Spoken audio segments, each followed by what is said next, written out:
आप सबको जय मसीह की। प्रभु यीशु मसीह के जीवित और पवित्र नाम में आप सबको मैं नमस्कार कहता हूँ।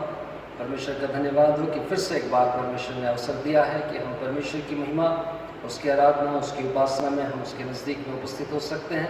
परमेश्वर का हृदय से धन्यवाद हो। आइए हम इससे पहले कि हम परमेश्वर की आराधना में शामिल हों, हम अपने आप को परमेश्वर के आगे नम्र करें, अपने पापों के लिए पश्चाताप करें, क्षमा मांगें और परमेश्वर के अधीन हों, ताकि हमारी आराधना, हमारी प्रार्थना और सारी बातें परमेश्वर के निकट में ग्रहण के योग्य ठहरे। हृदय को तेरे सामने लाकर रखते हैं हम, हृदय को तेरे सामने लाकर रखते हैं हम, वंदना करते हैं हम, वंदना करते हैं हम, वंदना करते हैं हम, वंदना करते हैं हम। जीवित परमेश्वर, हम प्रभु यीशु मसीह के नाम से आपके पवित्र चरणों के नज़दीक में उपस्थित है। परमेश्वर, हम आपका हृदय से धन्यवाद करते हैं आपके अनुग्रह के लिए, आपके प्रेम और आपकी दया के लिए। परमेश्वर, आपने हम सबों को संभाला, आपने हमें जीवन दिया और प्यारे परमेश्वर, जीवन की तमाम भलाई को प्रभु आपने हमारे जीवन में ठहराया। आपका धन्यवाद हो प्रभु यीशु मसीह के नाम से। पिता, आज की सुबह हम आपके पवित्र चरणों के नज़दीक में समर्पित होते हैं। परमेश्वर, अपने पापों के लिए हम पश्चाताप करते प्रभु, क्षमा मांगते प्रभु जी, और अपने आप को परमेश्वर आपके पवित्र चरणों के नज़दीक में प्रभु जी लाते हैं। प्रभु, आपसे विनती और प्रार्थना करते हैं। परमेश्वर, आपने कहा कि तुम्हारे पाप चाहे लाल रंग के और अर्गवानी रंग के हों, तो भी वे उनके नाय उजले और उनके नाय श्वेत हो जाएंगे। प्रभु यीशु मसीह के नाम से परमेश्वर, प्रभु हमारी विनती है, हमारे पापों को क्षमा कर। प्रभु यीशु मसीह के लहू में प्रभु हमें धोकर शुद्ध, साफ और पवित्र बना। बड़ी पवित्रता के साथ प्रभु हम आपके नज़दीक में आ सके, आपकी महिमा के कारण हो सके। आज के इस आराधना में परमेश्वर, पवित्र आत्मा प्रभु, हम आपको प्रभु आमंत्रित करते हैं, आप हमारे बीच में आइए। परमेश्वर, आप हमारी सहायता कीजिए प्रभु जी, हर एक बातों में परमेश्वर प्रभु जी आपकी महिमा हमारे होठों से, हमारे जीवन से होने पाए। हमारी आराधना, प्रार्थना और सारी बातें आपके निकट में ग्रहण के योग्य ठहरे। प्रार्थना उद्धारकर्ता प्रभु यीशु मसीह के नाम से मांगते हैं, आमीन। आइए हम परमेश्वर की महिमा में कुछ गीतों को गाएंगे। सबसे पहले गीत हम गाएंगे, हो जय जयकार, जय जयकार करें। परमेश्वर का वचन कहता है, जय जयकार के साथ उसके संग का। सो हम परमेश्वर की महिमा जय जयकार करते हुए आरंभ करेंगे और इस गीत को गाएंगे, हो जय जयकार, जय जयकार करें। और उसके पश्चात हम एक और गीत गाएंगे, आराधना हो आराधना, खुदावन यीशु की आराधना।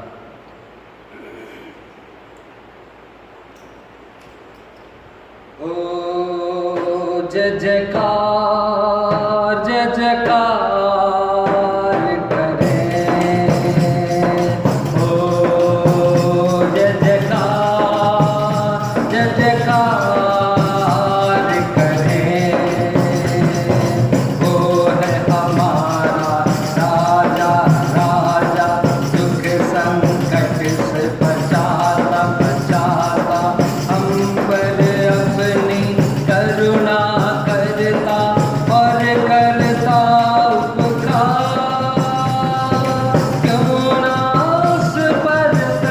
मन भार दे अपना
परमेश्वर की महिमा में हम एक और गीत गाएंगे। आराधना हो आराधना, खुदावंत यीशु की आराधना।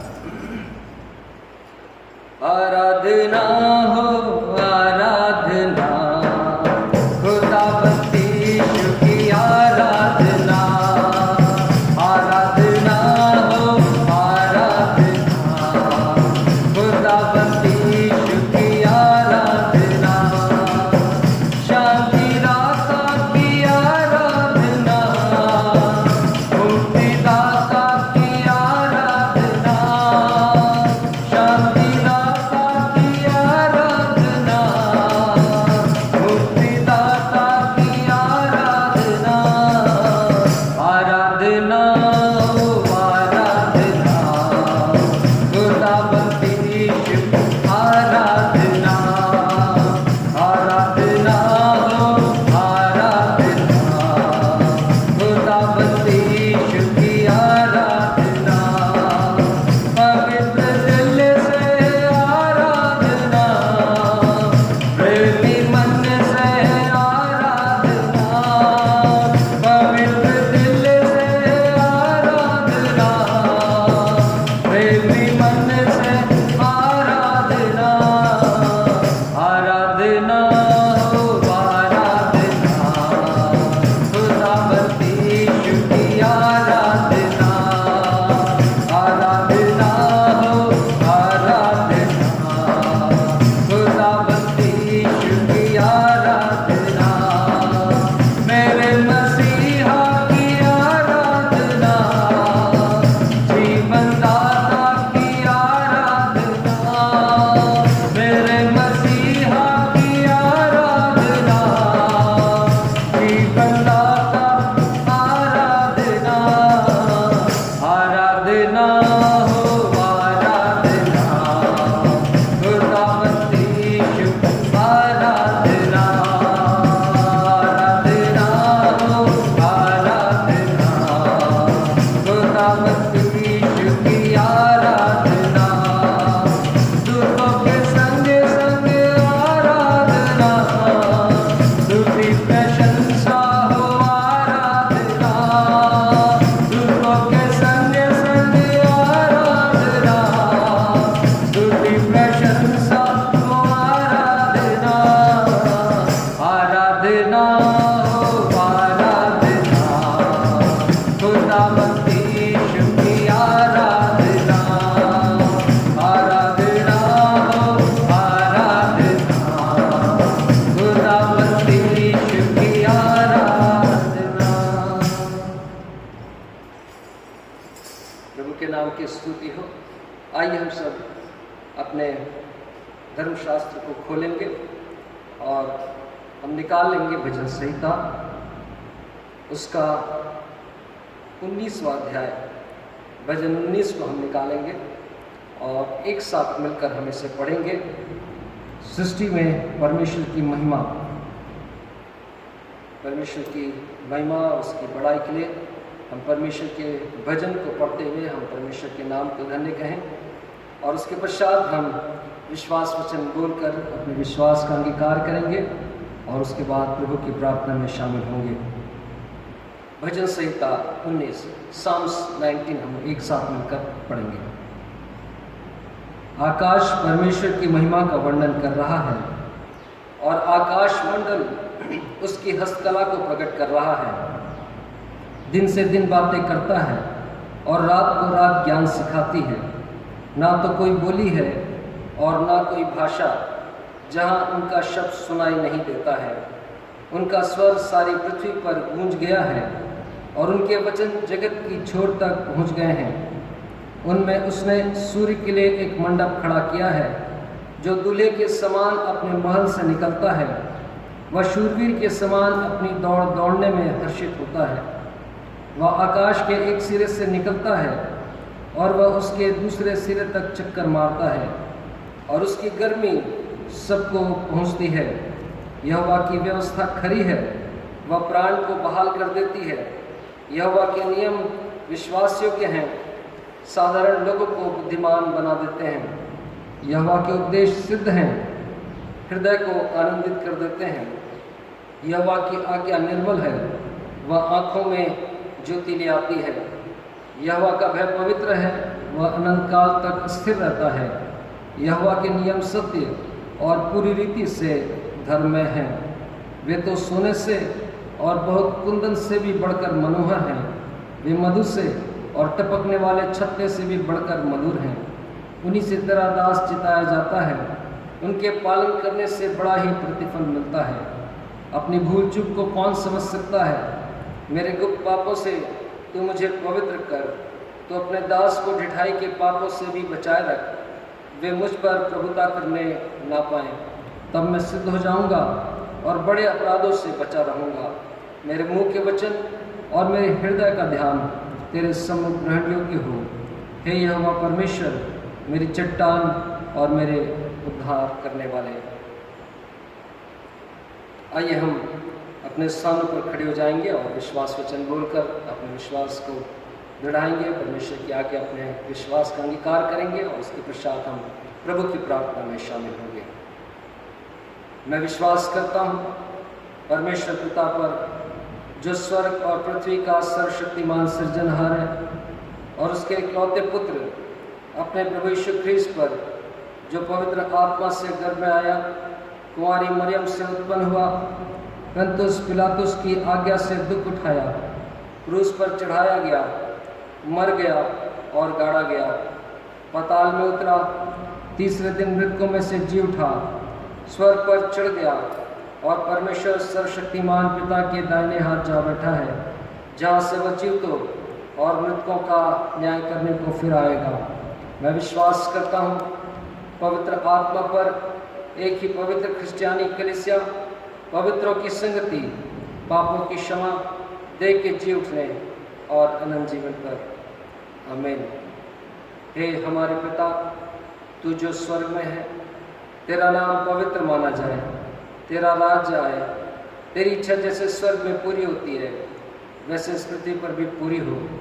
हमारे दिन भर की रोटी आज हमें दे, और जैसे हमने अपने अपराधियों को क्षमा किया है वैसे ही हमारे अपराधों को क्षमा कर, और हमें परीक्षा में ना ला बल्कि बुराई से बचा, क्योंकि राज्य, पराक्रम और महिमा सदा तेरी है। आमीन। कृपया हम सब अपना स्थान ग्रहण करें। इससे पहले कि हम कलीसियाई प्रार्थना में शामिल हों, एक गीत को परमेश्वर की महिमा में हम सब मिलकर गाएंगे। गीत का नंबर 200, और उसके पश्चात हम कलीसियाई प्रार्थना में शामिल होंगे। गीत का नंबर 200 हम एक साथ मिलकर गाएंगे। यहोवा चरवाहा मेरा, कोई घटी मुझे नहीं है। और इस गीत को गाते हुए हम परमेश्वर की महिमा और उसकी स्तुति करें।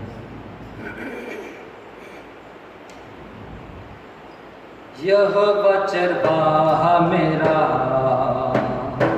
कोई घटी मुझे नहीं है। हरी चराइयों में मुझे प्रेम से चराता है। यहोवा चरवाहा मेरा, कोई घटी मुझे नहीं है। हरी चराइयों में मुझे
घटी मुझे नहीं है, कभी चराइयों में मुझे प्रेम से चराता वो है। सर्वदा प्रभु घर में निवास मैं करूँगा, करुणा भलाई उसकी आनंदित होके गाऊंगा। सर्वदा प्रभु घर में निवास मैं करूँगा, करुणा भलाई उसकी आनंदित होके गाऊंगा। यहोवा जगह मेरा,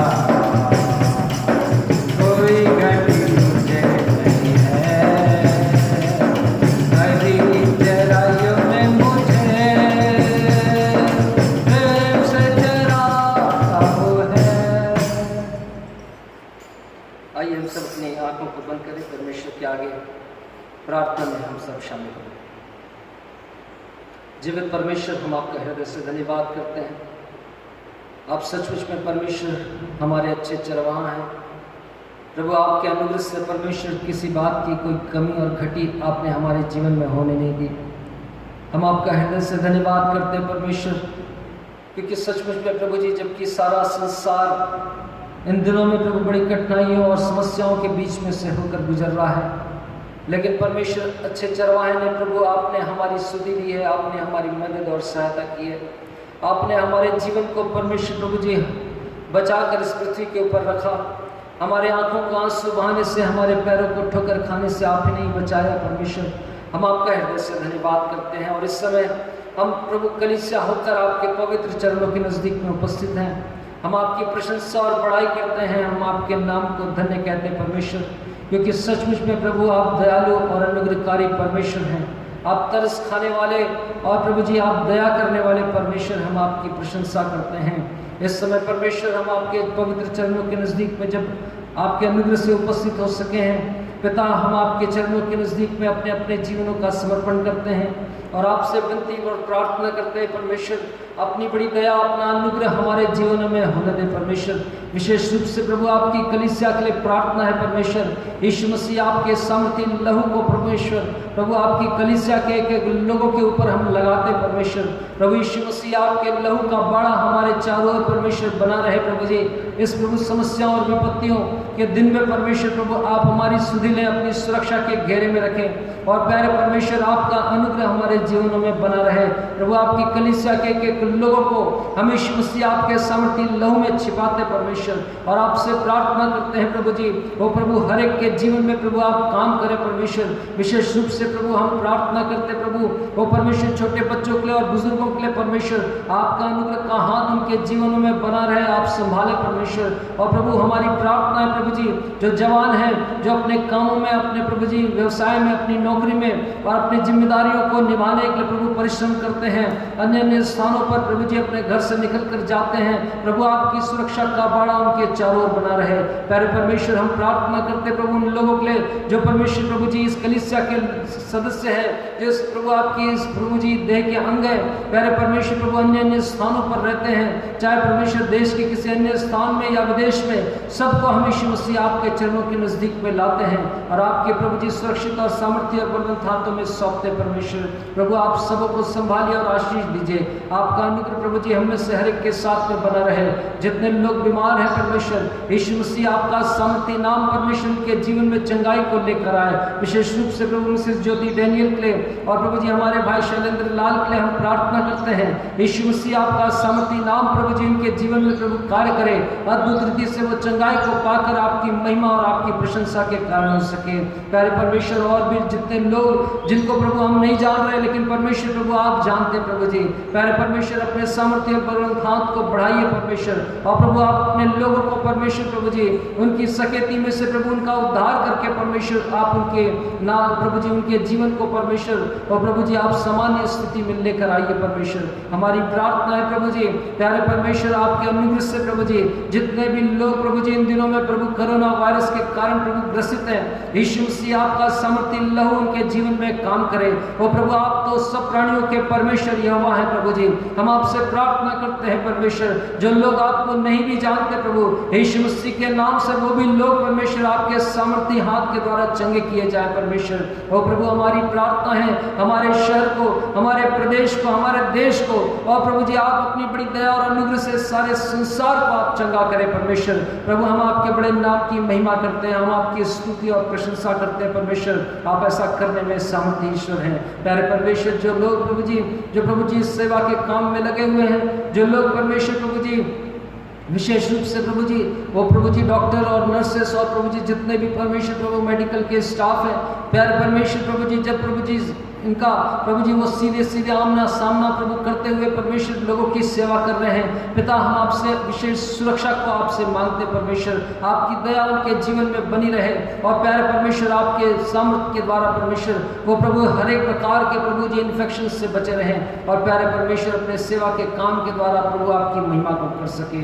प्यारे परमेश्वर हमारी प्रार्थना है प्रभु हमारे देश पर अनुग्रह करें और प्यारे परमेश्वर प्रभु जी हर एक अस्थिरता यीशु मसीह के नाम से दूर होने पाए आपके अनुग्रह से प्रभु जी। ओ परमेश्वर ये देश प्रभु एक मनोहर देश बनने पाए परमेश्वर।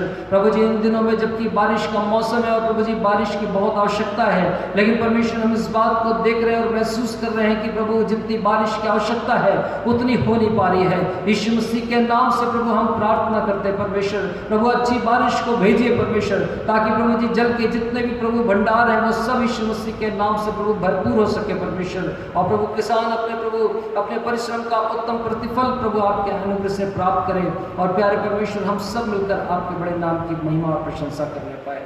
हम आपका हृदय से धन्यवाद देते परमेश्वर। प्रभु आप अपनी कलीसिया के एक लोगों को संभालिए और प्रभु आशीष दीजिए। और प्रभु विशेष रूप से हमारी प्रार्थना है प्रभु यीशु मसीह जैसा जैसा प्रभु आपके आगमन का समय निकट आते चला जा रहा है प्रभु हम सबों को आत्मा में तैयार कीजिए और भी अधिक प्रार्थना का जीवन दीजिए परमेश्वर ताकि हम सब प्रभु यीशु मसीह आपके द्वितीय आगमन के लिए तैयार पाए जाएं। और प्रभु जी हमारे जीवनों से परमेश्वर प्रभु आपका नाम ऊंचा किया जाए और प्रभु जी जब बादलों पर प्रभु यीशु मसीह आप आते हैं प्रभु हम सब प्रभु आपके साथ प्रभु उठा लिए जाने के लिए प्रभु जी तैयार पाए जा सके।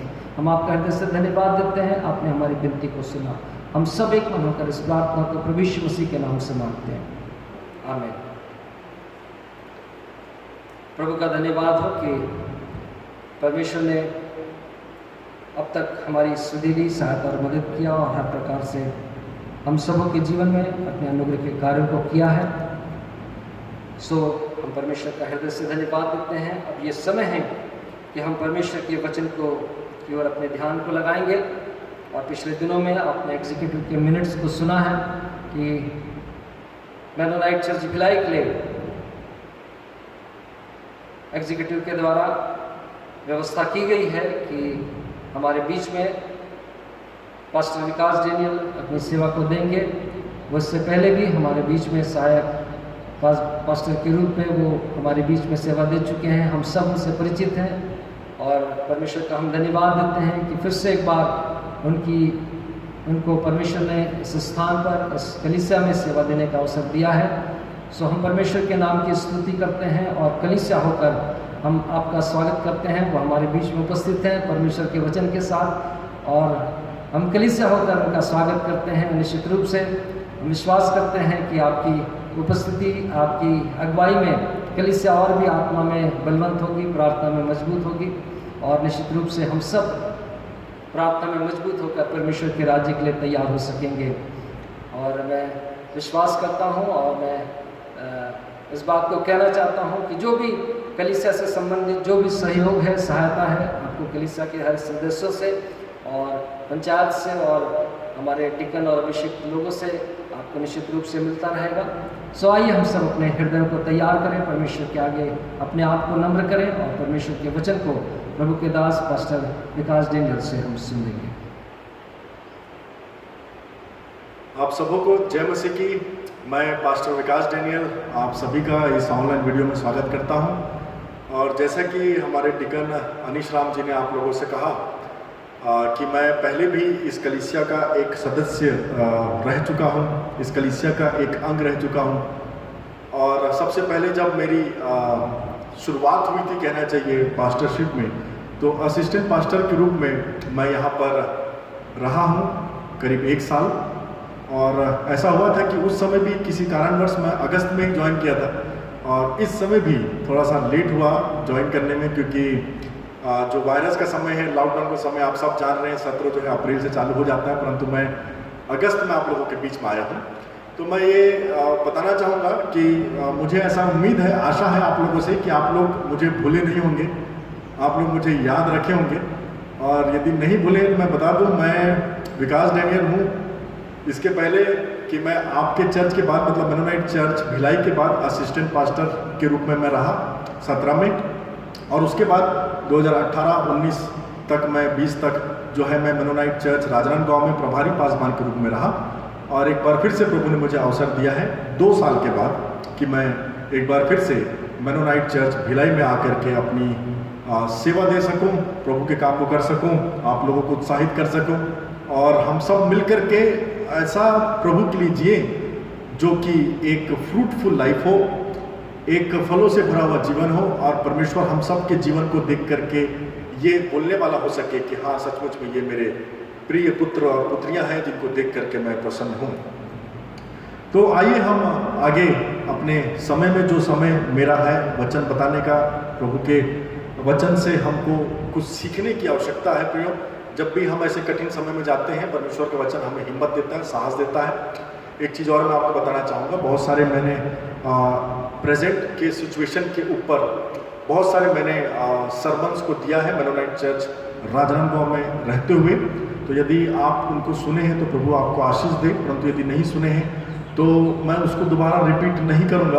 परंतु आप यदि चाहते हैं कि हम कुछ अच्छी बातों को इस कठिन समय के संदर्भ में वचन से सीखें, तो आप विकास डैनियल करके YouTube में टाइप कर सकते हैं, और आपको वहाँ से पूरा मेरा वीडियो जो है वो मार्च 22 तारीख से, जो है जब लॉकडाउन का पहला दिन था, वो 22 मार्च से लेकर के पूरा पिछले संडे तक का आपको जो है वीडियो मिल जाएगा। और मैं आशा करता हूँ कि उन संदेशों को जब आप सुनेंगे अपने डिवोशन के टाइम में, तो परमेश्वर आपको बहुतायत से आशीष देगा, और जो भी कठिन समय हमारे सामने आता है उससे बाहर निकल करके अपने जीवन में ऐसे कामों को करने की मदद करेगा जिस काम के लिए हमको और आपको प्रभु ने चुन लिया है।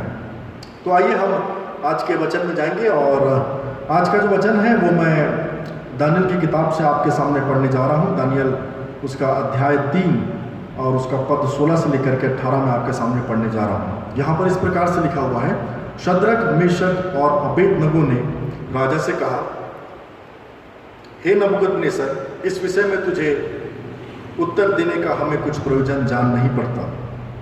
हमारा परमेश्वर जिसकी हम उपासना करते हैं, वह हमको उस धधकते हुए भट्टे की आग से बचाने की शक्ति रखता है। वरन हे राजा, वह हमें तेरे हाथ से भी छुड़ा सकता है। परंतु यदि नहीं, तो हे राजा, तुझे मालूम हो कि हम लोग तेरे देवता की उपासना नहीं करेंगे, और न तेरी खड़ी कराई हुई सोने की मूर्ति को हम दंडवत करेंगे।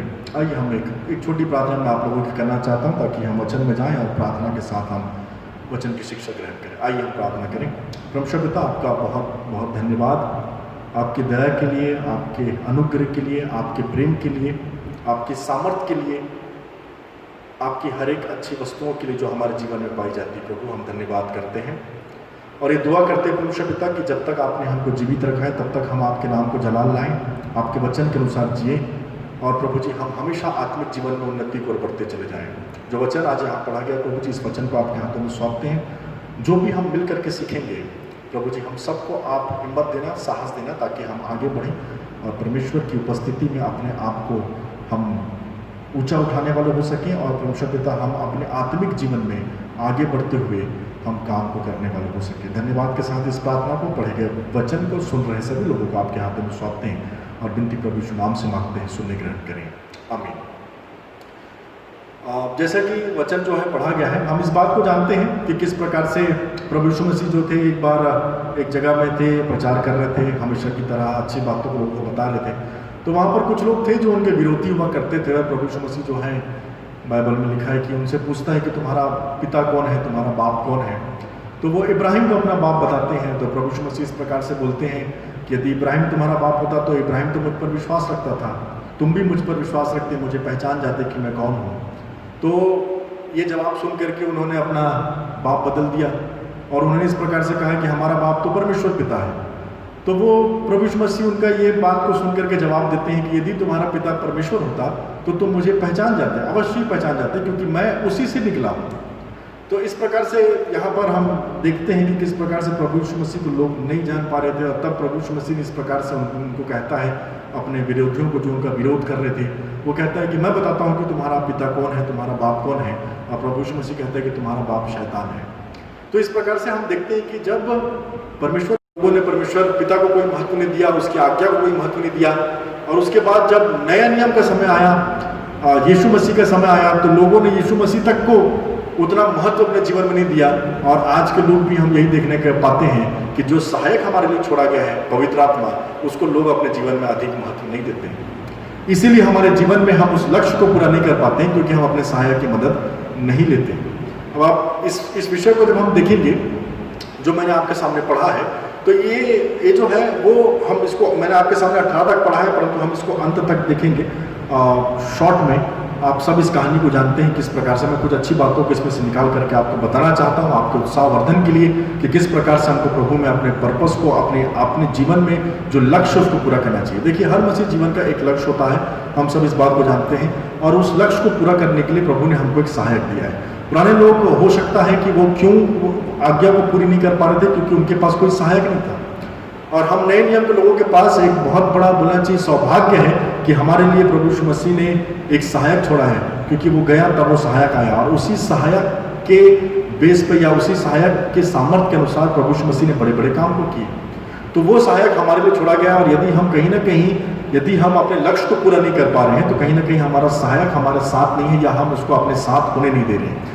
तो इस प्रकार से हर व्यक्ति का एक लक्ष्य है। और हर ऐसा लिखा हुआ है ना वचन में, यिर्मयाह में जब आप देखोगे 1:5 में लिखा हुआ है कि उसने माता के कोख में आने से पहले हमको जानता है कि हम किस चीज़ के लिए हैं, क्या करेंगे, कैसे जिएंगे, वो सब कुछ हमारे बारे में जानता है। तो मतलब हमको इस दुनिया में भेजने के पहले परमेश्वर के पास एक एजेंडा है, एक पर्पस है। परंतु जैसे ही हम इस दुनिया में आते हैं, हम सबका जो बोलना चाहिए, जो पर्पस है, जो हमारी योजना है प्रभु की नज़रों में, वो हमारी नज़रों में बदल जाती है। और हम संसार में आकर के कहीं खोते चले जाते हैं। और परमेश्वर जब हमको देखता है कि जो व्यक्ति जिसको मैंने जिस लिए भेजा था, वो व्यक्ति का जीवन मैच नहीं कर रहा। प्रभु के पास एक बोलना चाहिए, एक बायोडाटा है हमारा, कि ये व्यक्ति इस दिन जन्मेगा, इस दिन इसका घर में जन्म होगा, इस दिन इसके साथ ये होगा, और इस दिन इसकी मृत्यु होगी, और ये इस काम के लिए मैंने इसको चुना है। तो वो एक डेटा परमेश्वर के पास है। और जब वो डेटा को मिलाता होगा दुनिया में जब आने के बाद, तो हम पूरा वो डेटा को हम लोग ध्यान नहीं देते, और हमारा पूरा जीवन जो है वो कहीं ना कहीं इन तमाम चीज़ों के में आकर के फंस करके रह जाता है कि हम किस प्रकार से परमेश्वर की स्तुति आराधना करें। ये दूर की बात है, परंतु हम अपने लक्ष्य को पूरा करने के लिए भी हम नहीं जा पाते हैं, आगे नहीं बढ़ पाते हैं। हमने देखा इस प्रकार से कई लोगों को शैतान ने भटकाया। हमने देखा सैमसन के जीवन में किस प्रकार से परमेश्वर ने उसको चुना था कि वो आगे बढ़ करके काम करे, पर सैमसन भटक गया था। और लिखा है कि जब लोगों का मन भर गया, जीवित परमेश्वर के एक नबी को उन लोगों ने पकड़ लिया, उसकी आंखें निकाल दी, तो वो लोग जश्न मना रहे थे। और लिखा है जब उन लोगों का मन भर गया, उन लोगों से जो जिनको बुलाया गया था जश्न मनाने के लिए, तो उन्होंने सैमसन को बुलवाया ताकि वो हमारे लिए तमाशा करे। तो यदि हम परमेश्वर के लक्ष्य को पूरा नहीं करने प्रयोग, हमारा जीवन एक प्रकार से तमाशा बन के रह जाता है दुनिया के सामने। और यही बात शैतान को पसंद है मेरे और आपके लिए, कि वो हम सब का एक तमाशा बना के रख दे इस दुनिया के सामने। उसी प्रकार से हम देखते हैं बिलाम के जीवन में कि किस प्रकार से उसको परमेश्वर ने एक ऐसी सामर्थ्य थी कि जो वो बोलता था वो हो जाता था। यदि वो किसी को श्राप दे तो श्रापित हो जाता था, यदि वो किसी को आशीष दे तो वो आशीषित हो जाता था।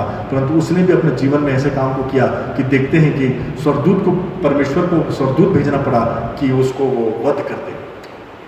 तो कई लोगों का जीवन दुनिया में आकर के मैच नहीं करता परमेश्वर के उस डेटा से जो परमेश्वर ने हमको दिया है। तो यहाँ पर एक दृश्य हम देखते हैं शद्रक मेशक अबेदनगो का। हम जानते हैं कि किस प्रकार से ये समय ऐसा चल रहा है कि प्रभु के लोगों में, विश्वासी लोगों में बहुत बड़ा एक क्लेश का समय, बहुत बड़ा एक समस्या का समय यहाँ पर दिखाई देता है। और वो राजा है नबूकदनेस्सर, जो है एक राजा है बेबीलोन का, और उसने क्या किया है, इनको जो है वो जीत लिया, इनके राज्य को खत्म कर दिया है और सब चीज़ों को, मतलब इनके कल्चर को भी चुरा लिया है। और यहाँ तक कि शद्रक, मेशक, अबेदनगो, इनके नाम तक को उसने चेंज कर दिया। ये उनके ओरिजिनल नेम भी नहीं थे। शद्रक, मेशक, अबेदनगो ये लोग इब्रानी नाम नहीं थे, ये तो बेबीलोनियन नाम थे, इनको दिया गया था बंधुआई के बाद। तो इस प्रकार से हम देखते हैं कि उनकी आइडेंटिटी तक भी उस राजा के द्वारा ले ली गई थी। और ये बात हमको मालूम चलती है कि किस प्रकार से बाइबल हमको बताती है कि शैतान जो है वो लूटने के लिए, स्टील, घात करने के लिए आता है, लूटने के लिए, और उसको उस हर चीज़ों को छीनने के लिए, बर्बाद करने के लिए आता है। तो इस प्रकार से एक दृश्य हमको यहाँ पर देखने को मिलता है कि किस प्रकार से जब कोई किसी पर हावी होता है तो वो चुराने की कोशिश करता है, स्टील करने की कोशिश करता है, घात करने की कोशिश करता है, वध करने की कोशिश करता है। तो यहाँ पर इनके साथ यही हुआ था। यहाँ पर ये हुआ था कि इनके नाम तक को उसने ले लिया था, ताकि उनकी आइडेंटिटी, उनका विश्वास तो गया, उनका जो परमेश्वर के प्रति जो आराधना करने का शैली था वो सब कुछ बिगड़ चुका था, और इनके नाम तक को वो बदल दिया था, सब कुछ चुरा लिया था। और कई बार हम देखते हैं कि जब हम कठिन परिस्थिति में आते हैं तो हम बड़ी ही सामर्थ्य के साथ, गवाहियों के साथ अपने कलीसिया में, अपने लोगों के बीच में आते हैं कि किस प्रकार से परमेश्वर ने हमको बचाया, किस प्रकार से परमेश्वर ने हमको निकाला बाहर। परंतु शैतान जब उस बात को सुनता होगा तो कई बार शैतान हमको मारने के लिए नहीं, परंतु हमारी चीज़ों को चुराने के लिए आता है। और वो इस प्रकार से चुराता है कि हमारा विश्वास, हम बस तो जाते हैं पर हमारा विश्वास कमज़ोर हो जाता है, हमारी आशा कमज़ोर हो जाती है, हमारा परमेश्वर के प्रति निर्भरता वो भी कमज़ोर हो जाती है। तो ये सारी चीज़ों को शैतान कई बार चुराने के लिए आता है, हमको घात करने के लिए नहीं, परंतु इस सब चीज़ों को हमको कमज़ोर करने के लिए, इन चीज़ों को लूटने के लिए आता है, ताकि वो लूटे और हम सब कमज़ोर हो जाएं, जैसा यहाँ पर दिखाई दे रहा है। और कमज़ोर होने के बाद वो क्या करवाता है, यहाँ पर लिखा है वो राजा इन सब की हर एक चीज़ों को लूटने के बाद, सब कुछ छीनने के बाद एक मूर्ति बनवाता है और कहता है कि उसके सामने तुम दंडवत करो, जो दंडवत करेगा वही जीवित रहेगा। तो शद्रक, मेशक, अबेदनगो जो है वहाँ पर इस प्रकार से दिखाई देता है कि वो लोग इस बात को सुन करके दंडवत नहीं करते, वो झुकने के लिए तैयार नहीं रहते। और यहाँ पे इस प्रकार से लिखा हुआ है, शद्रक, मेशक और अबेदनगो ने राजा से कहा, हे नबूकदनेस्सर, इस विषय में तुझे उत्तर देने का हमें कुछ प्रयोजन जान नहीं पड़ता। एक बार फिर से जब ये झुके नहीं उस मूर्ति के सामने, जहाँ पर सब झुक चुके थे, सब लोग दंडवत कर रहे थे, परंतु ये लोग नहीं झुके, तो कुछ लोग इनको पकड़ करके ले आए और बोले कि ये देखो राजा साहब, ये आपके मूर्ति के सामने झुक नहीं रहा है। तो वो उनको एक आखिरी चांस देता है। वो राजा उनको बोलता है कि ठीक है, नहीं झुके तो कोई दिक्कत नहीं, मैं तुमको एक और चांस देता हूँ, जब ये सब वाद्य यंत्र बजेंगे, इसमें लिखा हुआ ऊपर में, तो तुम फिर से झुकना, और यदि नहीं तो उसी क्षण मैं तुमको धधकते हुए भट्टे में डाल दूंगा। तो इस प्रकार से वो जवाब देते हैं कि हमको इस बारे में कुछ आपको समझाने की आवश्यकता ही नहीं, प्रयोजन ही नहीं जान पड़ता, उत्तर देने का हमें कुछ प्रयोजन जान नहीं पड़ता। तो इस प्रकार से उन्होंने इतना निश्चय कर लिया था कि चाहे कुछ भी हो जाए, हम झुकेंगे नहीं इस मूर्ति के सामने, क्योंकि हम जीवित परमेश्वर को मानने वाले लोग हैं। और इस प्रकार से उन्होंने कहा, और हम आगे इस प्रकार से कहते हैं, हमारा परमेश्वर जिसकी हम उपासना करते हैं वह हमको उस धधकते हुए भट्टे की आग से बचाने की शक्ति रखता है, वरन हे राजा, वह हमें तेरे हाथ से भी छुड़ा सकता है। यहाँ पर ये देखिए कि किस प्रकार से ये उसको एक उत्तर दे रहे हैं कि हमको, आपको राजा समझाने की जरूरत नहीं है कि हम ये क्यों कर रहे हैं या हमको ये करना नहीं चाहिए, कुछ प्रयोजन जान नहीं पड़ता आपको समझाने का, क्योंकि हमारा विश्वास किसके ऊपर है, हमारा विश्वास हमारे जीवित परमेश्वर के ऊपर है। और इस प्रकार से कहते हैं कि वो धधकते हुए आग में जब तू डालेगा तो हमको वहां से भी बचा सकता है, वरन हे राजा, वह हमें तेरे हाथ से भी छुड़ा सकता है। यहाँ पर दो बातें हैं, ये नहीं बोल रहे हैं कि हमको आग से छुड़ा सकता है, लिखा है कि वह हमें आग से बचा सकता है, परंतु दूसरी बात बोलता है वह हमें तेरे हाथ से भी छुड़ा सकता है, क्योंकि इसके पहले उसने इस बात को चैलेंज किया था नबूकदनेस्सर ने। 15 पद में जब आप देखेंगे, मैं 20 से पढ़ रहा हूँ, यहाँ पे इस प्रकार से लिखा हुआ है,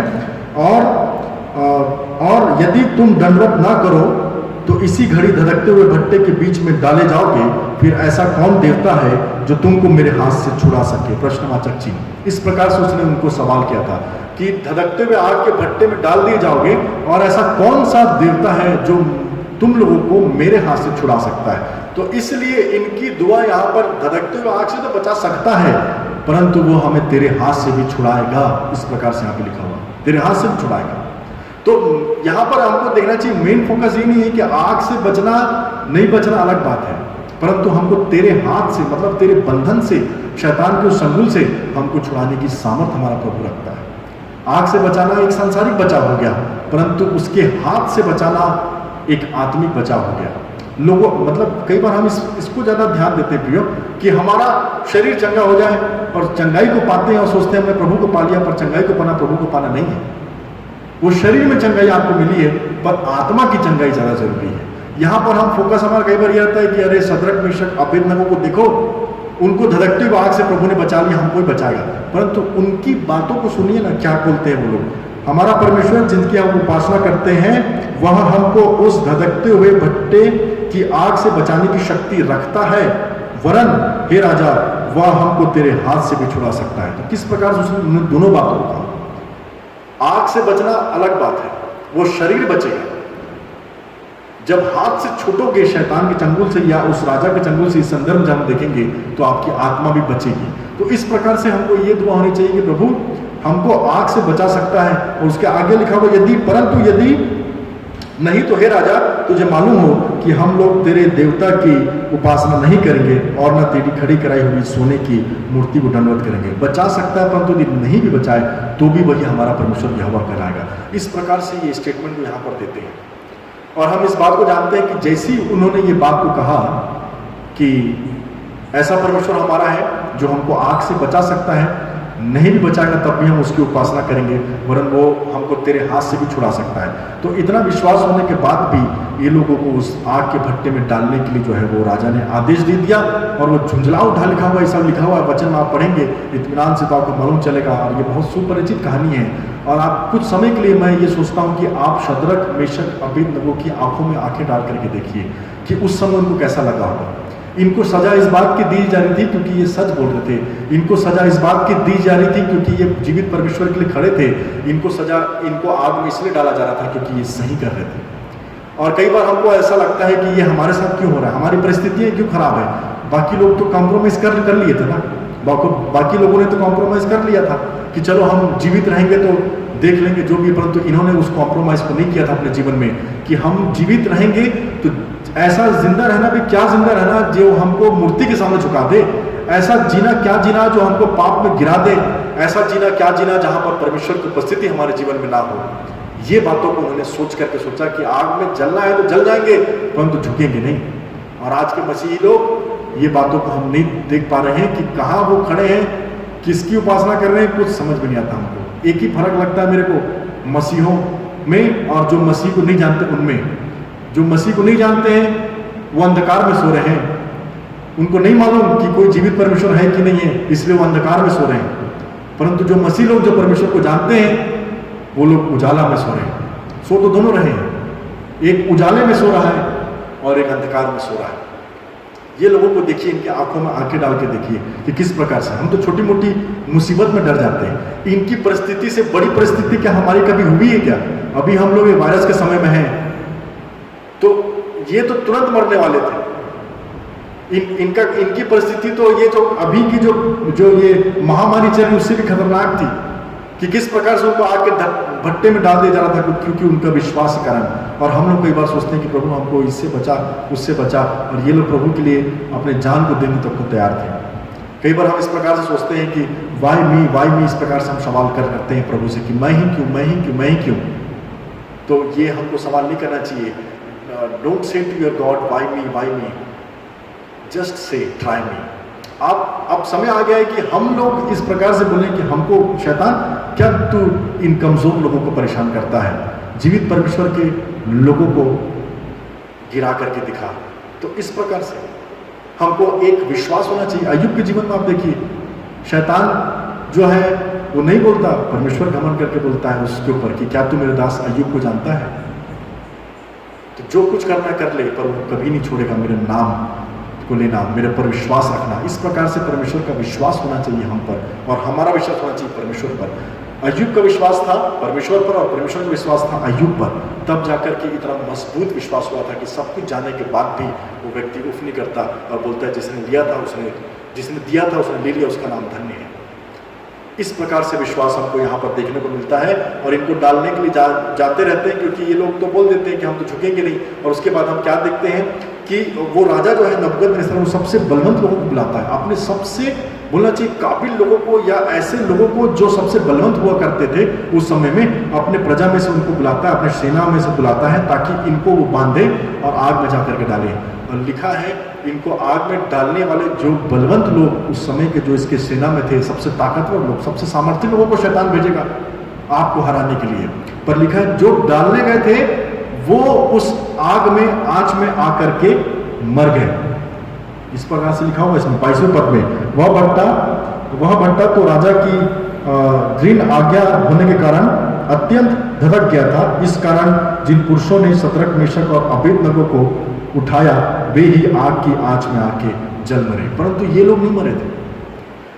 डालने गए थे जो पुरुष लोग जो डालने गए थे वो लोग मर गए थे, परंतु शद्रक मेशक अबेदनगो जो है वो आग में डाल दिए गए थे, वो नहीं मरे थे। अब यहाँ पर देखिए दोनों के लिए परिस्थिति सामान्य थी, एक्सपीरियंस दोनों का समान था।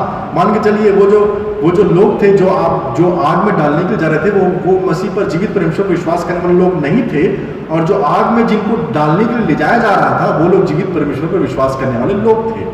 माना कि शद्रक मेशक अबेदनगो हमको उनका नाम मालूम है, परंतु ये बलवंत पुरुष लोग जीवित परमेश्वर पर विश्वास नहीं करते थे। परंतु जब परिस्थिति आई, विपरीत परिस्थिति आई, मतलब आग की परिस्थिति आई, तो दोनों एक ही अनुभव से होकर के गुजरे, परंतु दोनों का रिजल्ट अलग अलग हुआ।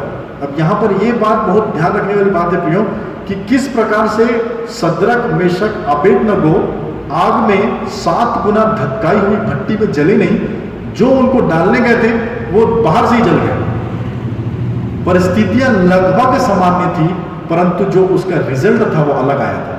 क्यों मालूम? क्योंकि वो जीवित परमेश्वर को नहीं जानते थे और ये विश्वासी लोग थे जो जीवित परमेश्वर को जानने वाले लोग थे। आज हमारा रिजल्ट किधर है?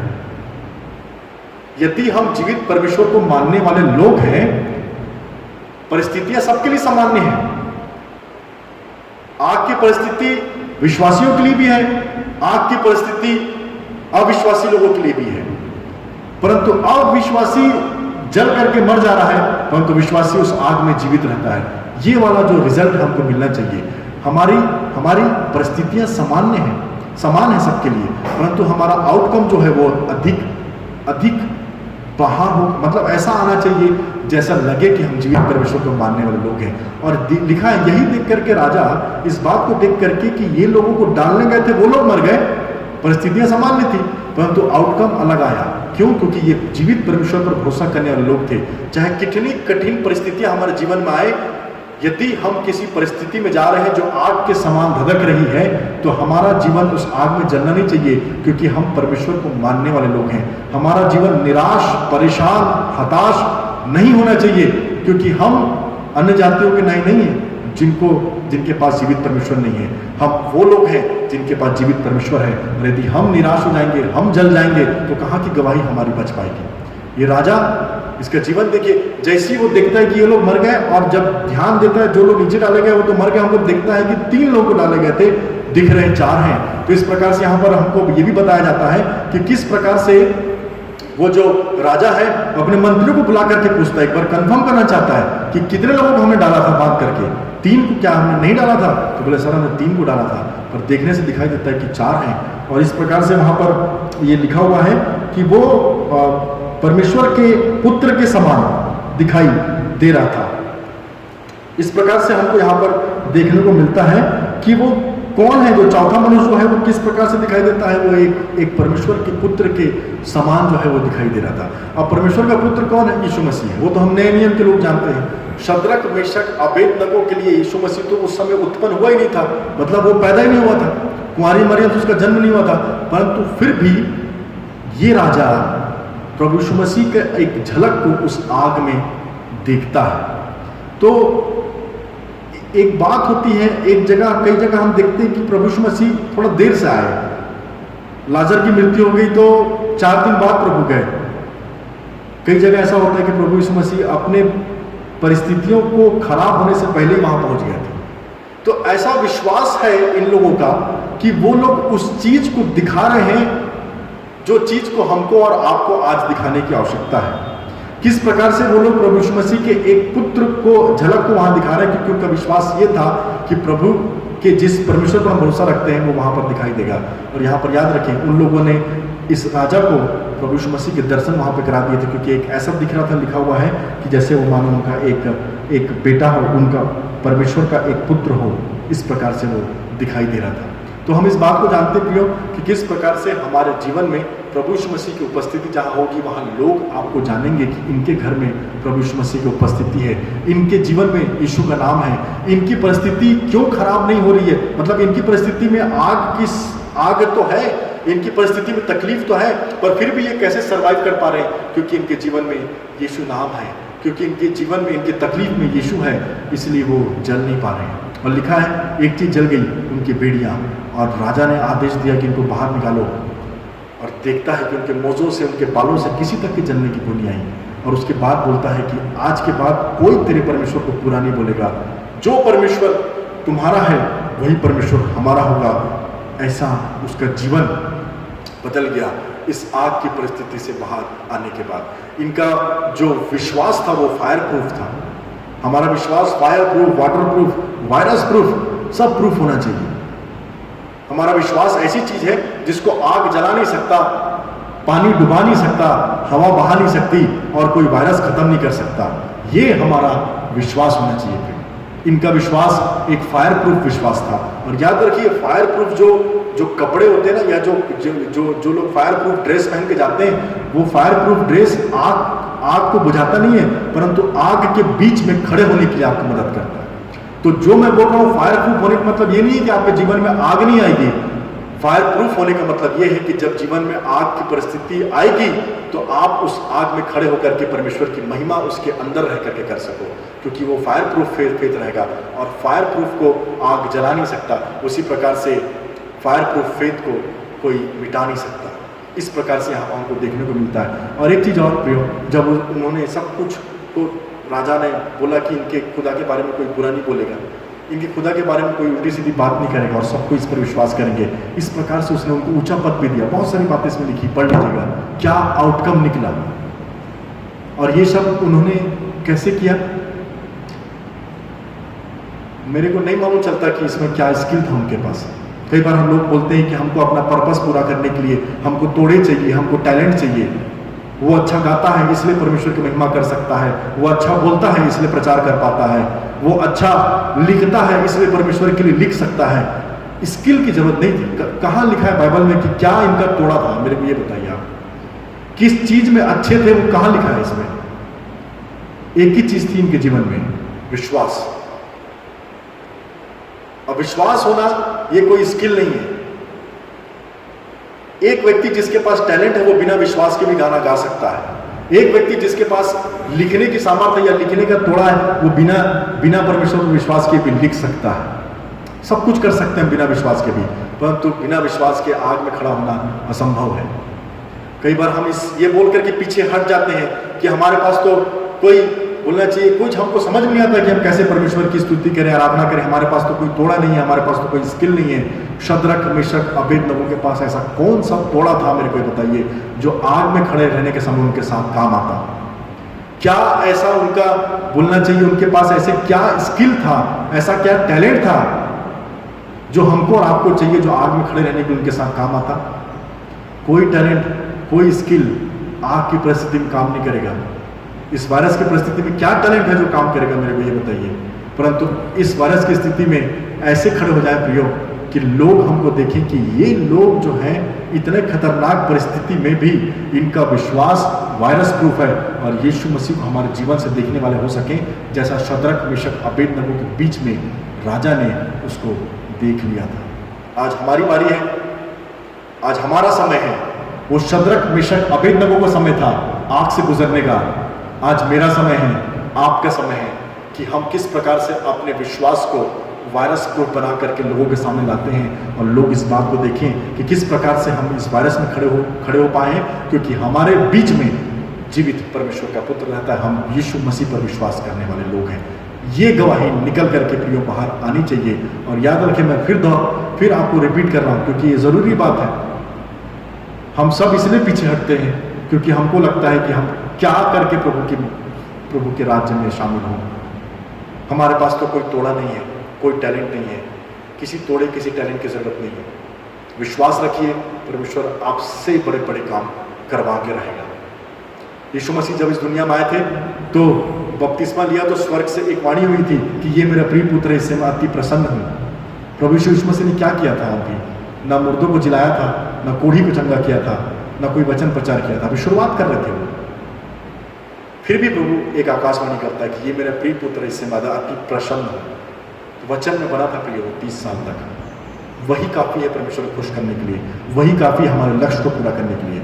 आइए हम प्रार्थना करेंगे और आज के इस वचन की शिक्षा को हम समाप्त करेंगे। परमेश्वर पिता, हम आपको बहुत बहुत धन्यवाद देते हैं प्रभु। आपने हमें बचाया, आपने हमें संभाला है। इस कठिन परिस्थिति में हमें ये हिम्मत देना, साहस देना कि हम सब मिल करके इस विश्वास को आगे बढ़ाने वाले हो सकें कि किस प्रकार से हमारे जीवन से, हमारे परिवारों से यीशु का नाम उजागर होने वाला हो सके। हम घटे परंतु यीशु का नाम हमारे जीवन से बढ़े। यही हमारी दुआ, यही हमारी प्रार्थना है। सभी को संभाल के रखना, सुरक्षित रखना प्रभु। धन्यवाद के साथ इस प्रार्थना को आपके प्रिय पुत्र यीशु जी के नाम से मांगते सुनने ग्रहण करें। आमीन। समय होगा सूचनाओं का। मैं कुछ सूचनाएं आप तक पहुंचाना चाहता हूं। तो सबसे पहली सूचना है आप सभी लोगों के लिए, वो है विवाह की पुकार है। हमारे कलीसिया के एक सदस्य की विवाह का जो है वो तारीख तय हुआ है, तो मैं उसकी सूचना विवाह की पुकार आप लोगों के सामने करना चाहता हूँ। तो सूचित किया जाता है कि स्थानीय कलीसिया मेरोनाइट चर्च भिलाई के सदस्य श्री संदीप दास पिता श्री सतीश दास का विवाह CNI चर्च रायपुर के सदस्या कुमारी रुचि दास पिता श्री स्वर्गीय चंद्रभान दास के साथ दिनांक 19/8/20 की सुबह 11:30 बजे CNI चर्च रायपुर में होना तय हुआ है। यदि किसी को ऐसा कोई कारण ज्ञात है कि यह विवाह नहीं हो सकता, तो उक्त तिथि से पहले दस्तावेजी प्रमाणों के साथ वह कारण पेश करें, अन्यथा सदा के लिए शांत रहें। यह इस विवाह की पहली पुकार होगी। सूचनाओं के क्रम में आगे बढ़ते हुए मैं आप लोगों को एक और महत्वपूर्ण सूचना देना चाहता हूं, जो कि प्रभु भोज की आराधना के ऊपर है। जैसा कि आप सब जानते हैं कि हमारी कलीसिया जो है, हमारे मेरोनाइट चर्च भिलाई को काफ़ी समय से जो है वो सामूहिक आराधना हम आराधना भवन में बैठ करके नहीं कर पा रहे हैं, और इस वजह से काफ़ी समय से प्रभु भोज की आराधना भी हम लोगों के बीच में नहीं हो पाई है, हमारी कलीसियाओं में नहीं हो पाई है। तो जैसा कि आप सबको ज्ञात है कि हमारे मेरोनाइट चर्च भिलाई के लिए जो संस्कार पूर्ति पासवान है रेवरेंड प्रदीप ज्योतिष जी, उनसे मेरी चर्चा हुई, बातचीत हुई, और उन्होंने हमें ये सलाह दिया है कि हमको प्रभु भोज की आराधना अपनी कलीसियाओं में करना चाहिए। तो उनके मार्गदर्शन के अनुसार हमने दिनांक जो है वो 23 तारीख का जो है तय किया है। तो मैं इसको आपके सामने सूचना के रूप में रख रहा हूँ, कृपया इस बात को ध्यान रखेंगे। सबों को सूचित किया जाता है कि दिनांक 23/8/20 दिन रविवार को प्रभु भोज की आराधना होगी, और दिनांक 23 को आराधना भवन जो है वो उसको हम यहाँ से ऑनलाइन चलाएंगे। अभी जो है आप लोग जो है यूट्यूब में वीडियो अपलोड हो जाता है, और कुछ लोग अपने हिसाब से समय के अनुसार से उसको देखते हैं, परंतु जो 23 तारीख का जो रविवार रहेगा उस दिन हम लोग ऑनलाइन चलाएंगे। आने वाले सप्ताह आप लोगों को ये सूचित किया जाएगा कि वो ऑनलाइन वीडियो जो हम यहाँ से फेसबुक के माध्यम से जो हम चलाएंगे उसका समय क्या होगा। तो आपको उसी समय पर वो वीडियो को चालू करना पड़ेगा ताकि आप ऑनलाइन वीडियो में शामिल हो सके और हम सब लाइव आराधना जो है वो कर सकें। और प्रभु भोज के दिन हम लोग सामूहिक रूप से यहाँ पर इकट्ठा नहीं हो पाएंगे, परंतु हमारे अभिषिक्त गण जो है वो कलीसिया में रहेंगे। और ऐसा भी हमको मार्गदर्शन प्राप्त हुआ है कि हम 65 वर्ष से अधिक उम्र के लोगों का एक लिस्ट तैयार करेंगे और उनके परिवारों में जा कर के हम प्रभु भोज का वितरण जो है वो करेंगे। तो इस प्रकार से प्रभु भोज की आराधना जो है वो होगी। तो कृपया ध्यान रखें, 23/8/2020 को हम लोग रविवारी आराधना में, प्रभु भोज की आराधना में हम शामिल होंगे। अधिक जानकारी हम आपको और विस्तार पूर्वक जानकारी आने वाले सप्ताह में हम इसके विषय में हम आपको देंगे। एक और हमारे पास प्रेयर रिक्वेस्ट आया है जो कि जिसके लिए हम सबको व्यक्तिगत प्रार्थनाओं में और अपने पारिवारिक प्रार्थनाओं में याद रखने की आवश्यकता है। हमारे चर्च की सदस्या श्रीमती सरिता प्रसाद बाबू जी के विषय में ये है, जो कि स्टाफ नर्स डिस्ट्रिक्ट हॉस्पिटल दुर्ग में है। आप सब इनको अच्छे से जानते हैं, हम सब इनसे सुपरिचित हैं। पिछले समय में जब ये अपनी ड्यूटियों को कर रही थी तो उनका जब चेकअप हुआ तो ऐसा रिपोर्ट में आया है कि उनको कोविड पॉजिटिव जो है वो पाया गया है। तो हम सब इनको, इस बहन को अपनी प्रार्थनाओं में याद रखेंगे, सरिता प्रसाद बाबू जी को, ताकि वो जो परिस्थिति उनके जीवन में अभी आई है उससे वो बाहर आ सके और एक बड़ी गवाही इस पूरे परिवार से हमको मिल सके। और आप लोगों को मैं ये भी खबर देना चाहूँगा कि उनको जो है वो शंकरा जो हॉस्पिटल है वहाँ पर जो है वो जुनवानी वाला जो शंकरा हॉस्पिटल है वहाँ पर उनको भर्ती किया गया है। और हम सब ये दुआ करें कि जल्द से जल्द परमेश्वर उनकी स्थिति को सुधारे और हम सब उनसे मुलाकात करने वाले हो सके और बड़ी गवाही उनके जीवन से मिलने वाली हो सके। तो यही कुछ सूचनाएं थी जो मैं आपको देना चाहता था। परमेश्वर आप सबको आशीष दे, सबको जय मसीह। परमेश्वर के वचन की उत्तम शिक्षा के लिए हम परमेश्वर को हृदय से धन्यवाद देते हैं कि परमेश्वर ने अपने दास पर अपने वचन के उत्तम प्रकाशन को प्रकट किया। उसके नाम की बड़ी स्तुति और महिमा हो। साथ ही हम परमेश्वर के दास को भी धन्यवाद देते हैं जिनके द्वारा ये वचन परमेश्वर की कलीसिया तक पहुंच सका है। एक सूचना है जो जवानों से संबंधित है। आईवेप और यामेन के लिए यदि आप इंटरेस्टेड हैं वहाँ विदेश प्रवास में जाने के लिए, तो आप अपने नाम को दे सकते हैं। हमारे कलीसिया से पिछले सालों में बहन श्रद्धा बख्श और शारून दास वो जाकर आ चुके हैं। सो यदि कोई जवान इंटरेस्टेड है कि वो इस प्रकार से आईवेप और यामेन के थ्रू अपने विदेश प्रवास में जाए और वहाँ कुछ विशेष बातों को सीखे, तो आप अपने नाम को हमें दे सकते हैं ताकि हम आपके नाम को आगे सेंट्रल में भेज सकें और उसके लिए आगे की कार्यवाही हो सके। जो चर्च सपोर्ट फंड आप लोगों में से बहुत सारे लोगों ने दे दिया है, हम परमेश्वर का हृदय से धन्यवाद देते हैं कि परमेश्वर ने अपने लोगों के हृदय को नम्र किया और निश्चित रूप से हम सबको एक बोझ दिया कि हम अपने चर्च सपोर्ट फंड को देकर, अपनी देनदारियों को देकर प्रभु की कलीसिया की सहायता और मदद करें। फिर भी जितने लोगों ने नहीं दिया है, जिनके बचे हुए हैं, वो भी आप अपने फंड्स को आप अवश्य दे दें ताकि जितने भी खर्चे वाले जो कार्य हैं उसके लिए हमारे पास आवश्यक फंड हो सके। आइए परमेश्वर की महिमा में एक गीत को गाएंगे और ये समय होगा कि हम अपनी भेंट को परमेश्वर के नज़दीक में लेकर आएंगे।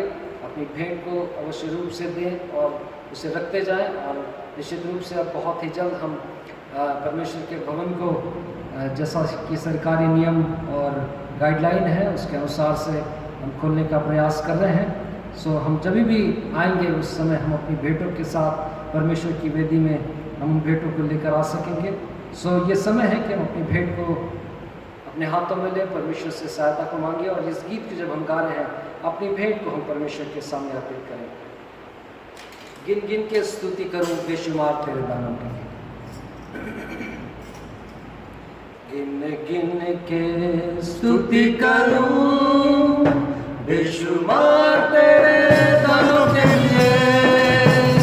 अब तक तूने संभाला हमें अपनी बाहों में लिए हुए। अब तक तूने संभाला हमें अपनी बाहों में लिए हुए। तेरे शत्रु का निशाना तुझ पर होगा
अपनी बाहों में लिए हुए। जीवित परमेश्वर, हम आपका हृदय से धन्यवाद देते हैं कि प्रभु आपने प्रभु अब तक हम सबों को संभाल कर रखा। परमेश्वर, आपके उस अनुग्रह के लिए, उस महाकरुणा के लिए, उस दया के लिए परमेश्वर हम आपका हृदय से धन्यवाद देते हैं। पिता परमेश्वर, हम सब प्रभु आपके चरणों के नज़दीक में अपने जीवनों को फिर से लेकर आते हैं। परमेश्वर, हमारे जीवनों को दया करके ग्रहण करें और अपनी महिमा और अपने राज्य के कार्य के लिए, अपनी प्रशंसा के लिए, अपने नाम को ऊंचा करने के लिए प्रभु आप हमारे जीवन को इस्तेमाल करें। जिस प्रकार से प्रभु आज हमने आपके वचन को सुना, प्रभु यीशु मसीह के नाम से हमारी प्रार्थना है, आपका वचन परमेश्वर वो हमारे जीवनों में प्रभु 100 गुना प्रतिफल को लेकर आए, आपकी महिमा होने पाए। पिता परमेश्वर प्रभु जी, जो भेंट प्रभु जी हमने प्रभु आपके समक्ष प्रभु जी हम लेकर आए परमेश्वर, प्रभु आप दया करके उसे भी ग्रहण करें। और पिता, हमारी आपसे विनती है, आपके राज्य में परमेश्वर वो बहुतायत से परमेश्वर उपयोग किया जाए, ऐसा अनुग्रह और ऐसी दया कीजिए। प्यारे परमेश्वर, हमारी प्रार्थना है प्रभु जी, जितने लोगों ने प्रभु जी और प्रभु जी इस सप्ताह में परमेश्वर अपने जन्म के दिवस को प्रभु स्मरण किया, और प्रभु जी इस बीते सप्ताह में परमेश्वर प्रभु जी वो आपके अनुग्रह के द्वारा परमेश्वर प्रभु आशीषित हुए। परमेश्वर, एक एक लोगों के जीवन में यीशु मसीह आपका अनुग्रह प्रभु बना रहे। परमेश्वर, हमारी प्रार्थना है परमेश्वर प्रभु जी, जिन लोगों ने परमेश्वर विशेष भेंट देकर प्रभु आपका आदर किया और प्यारे परमेश्वर अपने धन्यवाद के बलिदान को चढ़ाया परमेश्वर यहोवा, चाहे प्रभु जी वो अपने जन्म के दिवस को स्मरण करके, चाहे परमेश्वर अपने विवाह की वर्षगांठ को स्मरण करके, चाहे अन्य किसी और अन्य बातों को स्मरण करके परमेश्वर आपको धन्यवाद दिया है। परमेश्वर, आपका अनुग्रह उनके जीवन में सदा और सर्वदा बना रहे। परमेश्वर प्रभु, पिछले साल से बढ़कर प्रभु जी आशीष प्रभु जी वो प्रभु जी उनके व्यक्तिगत जीवन में, उनके पारिवारिक जीवन में आने पाए परमेश्वर, और आपके बड़े नाम की महिमा होने पाए। प्यारे परमेश्वर प्रभु, आपके अनुग्रह से परमेश्वर आपकी कलीसिया और भी प्रभु आशीषित हो सके, और भी प्रभु आत्मिक उन्नति कर सके, ऐसी दया और ऐसा अनुग्रह कीजिए परमेश्वर। प्रभु, इस नए सप्ताह में परमेश्वर हम सबों के प्रभु आपकी उपस्थिति हमारे साथ में बनी रहे। हमारा आना और जाना और प्रभु हमारे घर के भीतर और हम आपके घर के और प्रभु अपने घर के बाहर परमेश्वर आपके अनुग्रह से प्रभु हम आपकी आशीष को पाएं और आपकी महिमा के कारण हो सके। सारा आदर आपको देते हैं, उद्धार करता प्रभु यीशु मसीह के नाम से इस विनती को मांगते हैं, आमीन। आमीन। आशीष ग्रहण करेंगे। परमेश्वर तुझे आशीष दे और तेरी रक्षा करे। परमेश्वर तुम पर अपने मुख का प्रकाश चमकाए और तुम पर अनुग्रह करे। परमेश्वर अपना मुख तेरी ओर करे और तुझे शांति दे।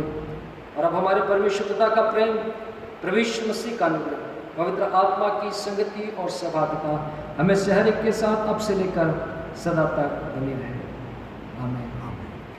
पवित्र आत्मा पिता पुत्र इन तीनों किया होवे स्तुति, जैसा कि वो आरंभ में था, अब है और सदा रहेगा,